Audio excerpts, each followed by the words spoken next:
Bonjour à tous et bienvenue sur cette vidéo sur Briscad 3D. Donc j'ai ouvert le logiciel en modélisation et donc je vais pouvoir vous présenter dans cette vidéo l'outil extruder. Alors pour ça j'ai préparé deux plans pour vous montrer donc différentes choses. Donc ici c'est une aire de jeu pour enfants simple et qui peut être intégralement réalisée à l'aide de l'outil extrusion, mais aussi à l'aide d'autres outils. Mais comme le sujet actuellement est extrudé, je vais essayer de le faire intégralement avec l'extrusion. Et un plan, pour vous montrer comment on peut très facilement utiliser un plan pour en faire par exemple des murs. Alors, je vais me mettre sur l'aire de jeu. Donc l'extrusion, c'est la mise en volume d'un contour. Donc si par exemple je dessine un rectangle pour faire la plateforme ici, alors vous pouvez vous mettre en vue 2D, en vue du dessus 2D, en cliquant ici, comme ce sera plus simple à dessiner. Renseigner des valeurs, ou si vous entraînez, le faire à main levée. Utilisez l'outil rectangle. Voilà, tout simplement. Ici, je peux aussi refaire un rectangle pour faire un poteau, et potentiellement utiliser les outils de copie pour copier mon rectangle aux extrémités.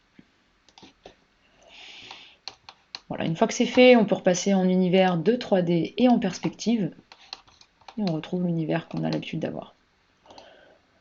Alors ici, je vais donc utiliser par exemple mes 4 rectangles pour en faire une extrusion. Donc je les sélectionne et en fait je vais venir ici dans mon quad en faisant clic droit et venir sur l'outil extruder. Vous pouvez aussi le choisir dans le ruban ici, ça revient au même. Je vais cliquer vers le bas pour extruder vers le bas mes poteaux.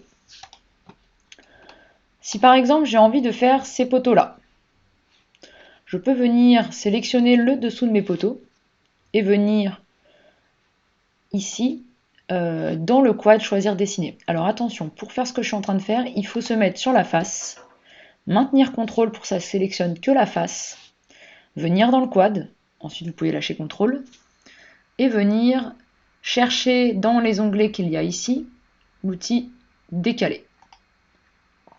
On spécifie une distance de décalage, puis cette polyligne là, rectangle, peut venir être elle aussi extrudée sur le quad. Ensuite, on peut copier cet élément-là,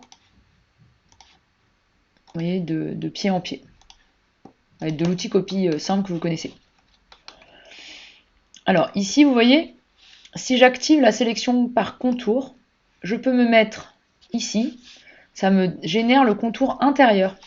Si je n'active pas ça, j'ai pas la face qui s'active, et du coup, si je sélectionne ici mon rectangle, je ne fais pas la forme intérieure, mais je fais la forme extérieure. Donc c'est une petite subtilité. Ça me permet ici de venir extruder ma dalle. Ensuite, je peux sélectionner mes poteaux un à un en appuyant sur CTRL. Une fois que j'ai la souris sur la face, j'appuie sur CTRL et je clique. Et là, je vais pouvoir faire un pouce-étiré vers le haut d'une certaine distance que vous pouvez taper.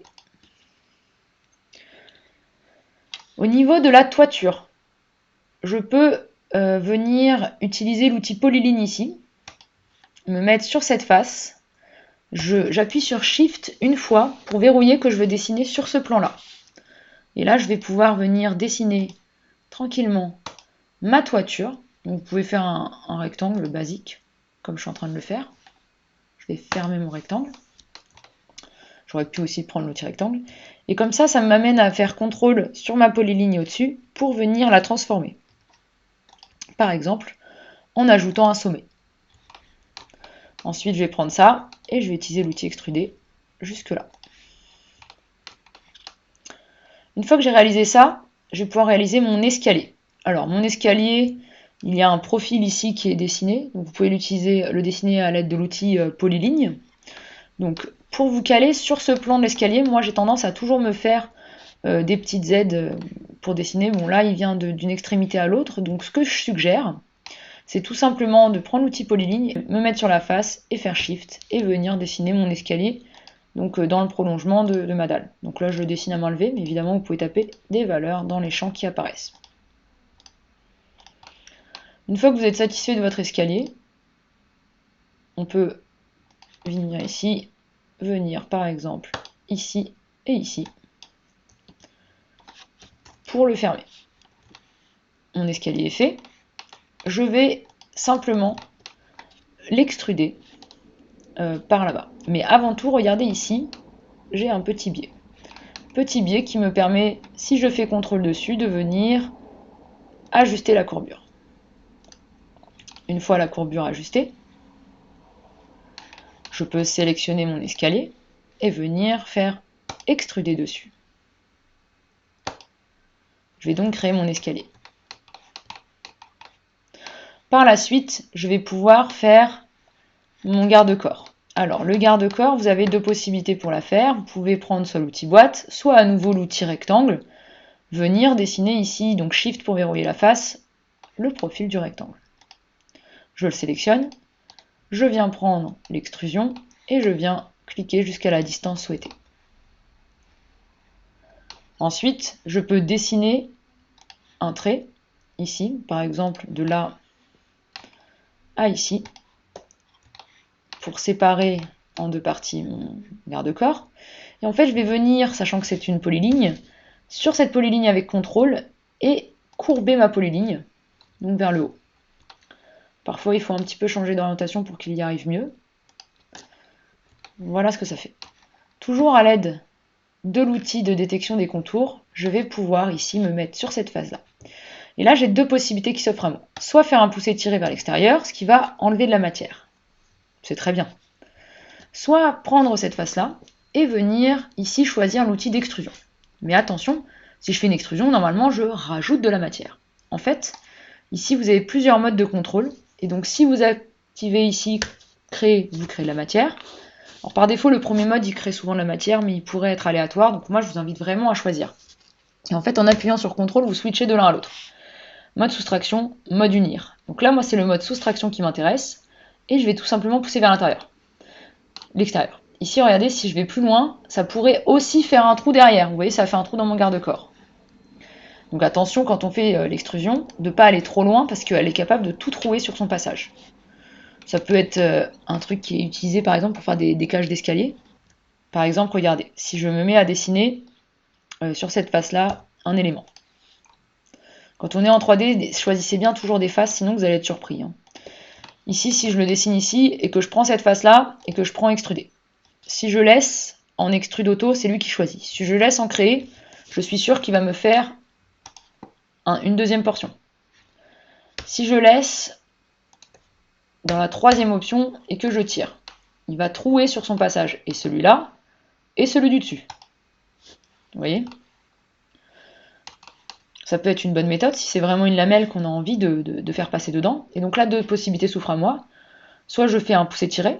Dans ce cas-là, je vais pouvoir passer dans les lamelles en étirant ma matière. Vous voyez que ça forme qu'une seule pièce, contrairement à la première extrusion où ça en a formé deux. Sachez que si vous faites deux extrusions comme ça, vous pouvez quand même les unir à l'aide de l'union pour n'en faire qu'une. Maintenant ici, si je me mets sur CTRL et que je vous montre l'extrusion dans son troisième mode, c'est-à-dire le mode union, ben ça fait une création et en même temps ça l'unit.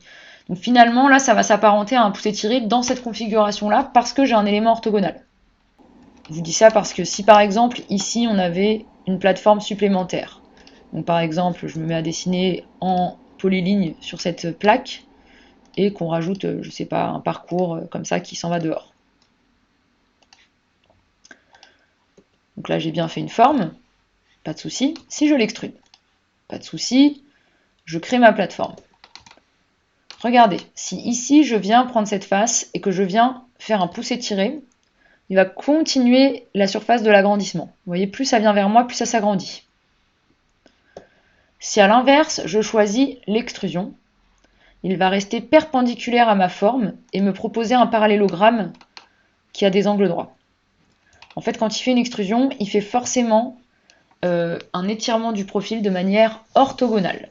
Donc c'est pas du tout la même chose si vous n'avez pas des angles droits. Voilà, c'était la petite aparté sur l'extrusion. Je vais enlever ma plateforme qui était simplement là pour vous expliquer ça. Donc ici, si je veux faire mes garde-corps ici, j'ai deux possibilités. Soit je prends des cylindres, je me mets sur la face Shift, je dessine un cylindre et je le tire jusque là. Soit je dessine un cercle et j'utilise encore à nouveau l'extrusion. Vous voyez, l'extrusion permet de faire beaucoup de choses. Hein. Il suffit juste de l'utiliser sur le bon plan. Et ça fait la même chose. Après, j'ai dessiné deux rayons différents. À l'aide du manipulateur que je présente dans une autre vidéo, vous pouvez manipuler avec répétition votre cylindre et le faire monter vers le haut. On a presque fini. Ici, on a des trous dans notre balustrade. On peut venir sur cette face à l'aide de l'outil cercle, dessiner différentes tailles de cercles. Voilà, je le fais au pif, il n'y a pas de valeur. Je peux venir sélectionner à l'aide de l'outil de sélection des contours et dans le quad, venir faire un poussé tiré ou une extrusion par vide en soustraction. Enfin, il me reste à faire le petit toboggan que je peux faire d'une manière assez simple et ça me permet de vous présenter une nouvelle fonction. Alors, donc ce que je vous propose, c'est de faire une boîte sur cette face-là. Donc Shift pour verrouiller la face. On fait notre boîte. Alors peu importe la taille, puisque de toute façon on va venir l'extruder. Et ici, je viens dessiner une polyligne. De là à de là, c'est mon toboggan. J'enlève la boîte qui m'a servi simplement de support pour dessiner ma polyligne. Je vais sélectionner ma polyligne avec CTRL et je vais faire une petite courbure.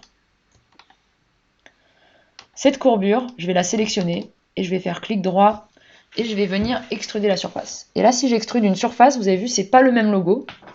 Ça me permet d'extruder qu'une surface, donc sans épaisseur. C'est pas un solide 3D. Si je me mets dessus, vous voyez, c'est marqué surface extrudée, alors que là, c'est marqué solide 3D.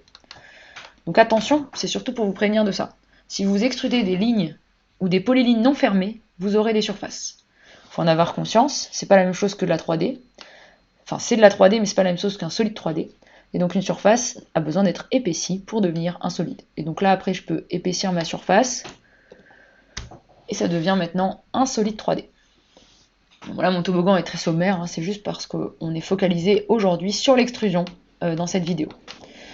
Voilà comment je peux procéder pour faire donc ce jeu d'enfant. J'ai une vidéo plus élaborée sur le jeu d'enfant qui présente d'autres outils que l'extrusion, mais c'était pour vous montrer qu'avec un seul outil, finalement, on peut faire beaucoup de choses.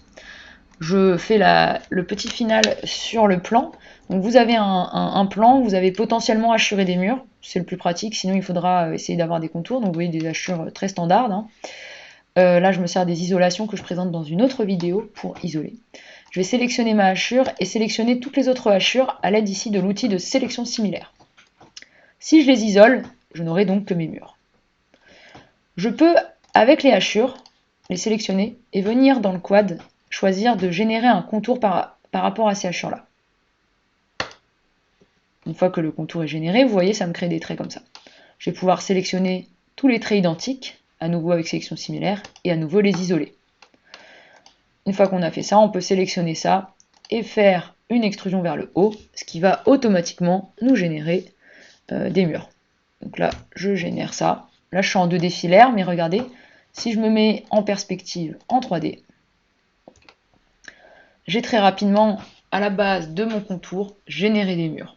Et ces murs, bien sûr, on pourra venir agir dessus, dessiner une fenêtre, dessiner une porte, faire une extrusion, un poussé tiré, etc. On pourra aussi venir, par exemple, créer un contour à ce plan-là pour venir générer un toit, une dalle, etc. Donc là, j'ai fait un rectangle et je peux à nouveau faire une extrusion pour générer une dalle d'une certaine hauteur. Une dalle que je pourrais éventuellement répéter, admettons que je suis au dernier étage, donc d'étage en étage, par exemple, ici. Vous voyez. Donc ça va très vite. C'est un outil qui est super souple, et donc avec l'outil extrudé, si vous l'avez bien en main et que vous avez bien en main vos sélections, vous allez voir, vous allez faire des merveilles. Je vous laisse sur cette vidéo extrudée, et on se retrouve pour la suivante qui parlera de la révolution. À bientôt, merci.